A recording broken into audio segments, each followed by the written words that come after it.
আসসালামু আলাইকুম ওয়া রাহমাতুল্লাহি ওয়া বারাকাতুহু। ইন্নাল হামদুলিল্লাহি ওয়াহদাহু ওয়াসসালাতু ওয়াসসালামু আলা মান লা নাবিয়্যা বা'দাহু, আম্মা বা'দ। সম্মানিত দর্শক ও শ্রোতা মণ্ডলী, আমরা প্রত্যেকেই মানুষ এবং আমরা এই কথাও জানি যে আমরা মানুষ, আমরা আমাদের জীবনে পাপ করি এবং ভুল করি।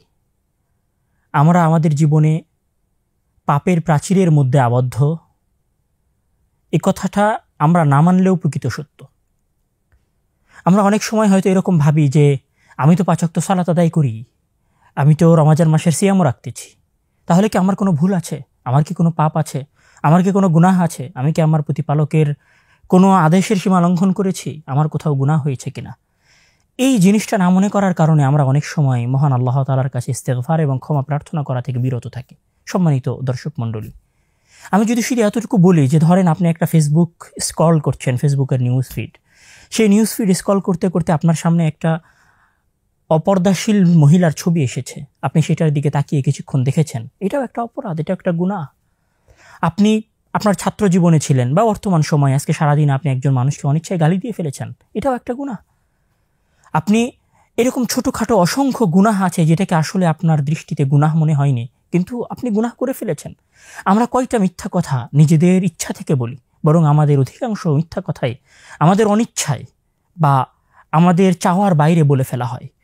আমরা সেইটাকে আমাদের পাপের মধ্যে, আমাদের গুনাহের মধ্যে সুমার করি না বা গণনা করি না, ফলে আমরা মহান আল্লাহ তাআলার কাছে ইস্তেগফার করতে পারি না। সম্মানিত উপস্থিতি, আমরা পবিত্র রমাজান মাসের মধ্যে অবস্থান করছি। রমাজান মাস দান, সাদাকা, ইবাদতের মাসের চেয়েও যেটা সবচেয়ে গুরুত্বপূর্ণ মাস, সেটা হচ্ছে রমাজান মাস ইস্তেগফার এবং ক্ষমা প্রার্থনার মাস।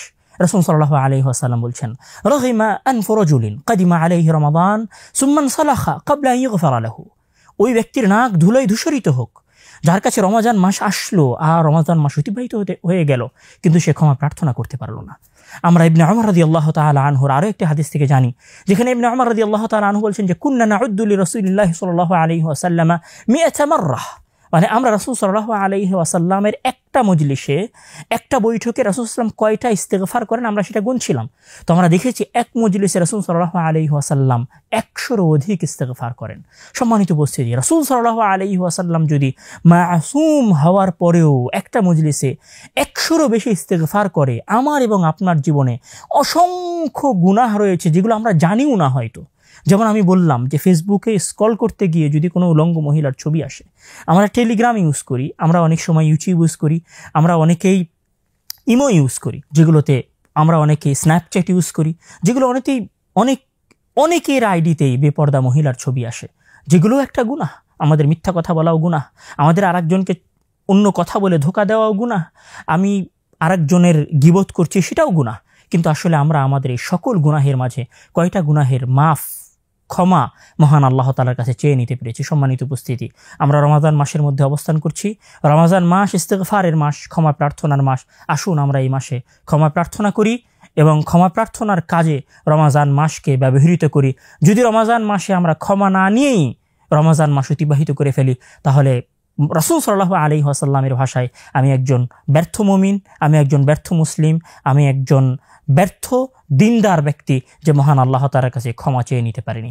আল্লাহ তাআলা আমাদের সকলকেই রমাজান মাসে ক্ষমা চাওয়ার তৌফিক দান করুক। আল্লাহুম্মা আমিন। ওয়া আখিরু দাওয়ানা আলহামদুলিল্লাহি রাব্বিল আলামিন। আসসালামু আলাইকুম ওয়া রাহমাতুল্লাহি ওয়া বারাকাতুহু।